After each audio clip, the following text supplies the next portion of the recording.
Because a big concern, of course, in Australia has been foot and mouth disease. What's happening at the moment? It's stayed out of Australia so far, despite this outbreak in Indonesia. Joining me now is National Farmers Federation President Fiona Simpson. Thanks for your time. You're talking biosecurity at the summit today. Just on foot and mouth, how confident are you it's going to stay out? And is the federal government doing everything you'd be hoping at the moment to make that happen?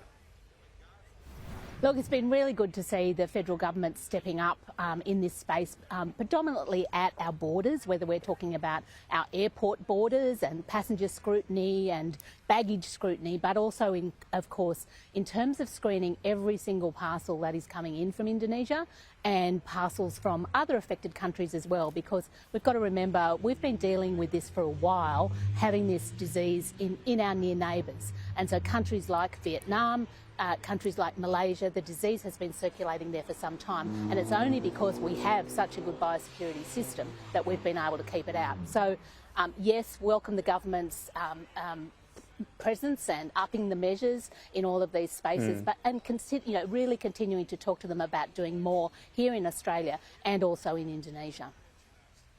Biosecurity is one of those things that sort of ticks along in the background for most of us until there's a real and present threat. So really what it depends on is your ongoing systems, not just your response to big outbreaks. How do you feel about Australia's biosecurity? There's a new strategy. Labor's sort of reframed the coalition strategy, if you like, on this. Are there any chinks in the armour at the moment?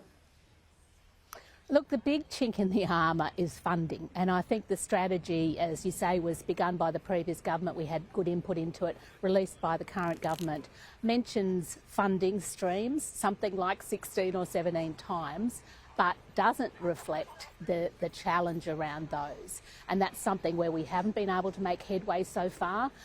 Successive reports, whether we're talking about the previous Inspector General report, the Wendy Craig report, have found that we need to keep this excellent system that we have fit for the future. We need to look at alternate sustainable funding streams. And we're holding the Albanese government account for that announcement they made during the election. What does that look like? We need to get it in place. It's all very well to be able to step up if we see an increased risk like we do at the moment, but how is it going to be fit for the future with this avalanche of threats?